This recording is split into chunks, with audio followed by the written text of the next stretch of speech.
বিকেলবেলা একটু ঘুরতে বেরিয়েছিলাম আমরা দুজন, আমি এবং আমার হাজব্যান্ড। তো হঠাৎ করে প্ল্যান করে বেরোনো, তো তাই একদম তাড়াহুড়ো করে রেডি হয়ে গেলাম। এই তো চুলটা বেঁধে নিলাম আর একটু হালকা লিপস্টিক পরলাম আর একটা টিপ পরলাম, তারপরেই বেরিয়ে গেলাম আমরা দুজন। আর গিয়েছিলাম একটু বিশালে।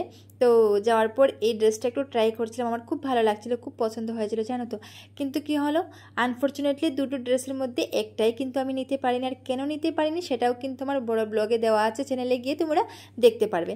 আর বাড়ি ফেরার পথে আমরা নিয়ে এসেছিলাম কিছু লিচু, আর লিচুগুলো না এতটা সুন্দর সুন্দর, এতটা বড় কি বলবো, একদম রসে ভরা। আর দেখে আমি লোভটা সামলাতে না পেরে এসেই কিন্তু ড্রেসটা চেঞ্জ না করে আর খেতে বসে গেলাম। আর দেখো লিচুগুলো কেন আমি খুলে খুলে খাচ্ছি জানো তো, ওই যে শুনেছি একজন লোক নাকি পুরো লিচুটা মুখে দিয়ে খেতে গিয়ে কী হয়েছে জানো তো, পুরো বিচিটা মানে গলায় আটকে গিয়েছিলো। তো বলো কত বড় অ্যাক্সিডেন্ট এটা। তো তাই আমি মানে ভয়ে ভয়ে আর কি এটা খুলে খুলে তারপর মুখে দিয়ে খাচ্ছি। তো তোমরাও কে কে আমার মতো লিচু খেতে ভালোবাসো অবশ্যই কমেন্টে জানিও, আর ভালো লাগলে একটা লাইক করে যেও।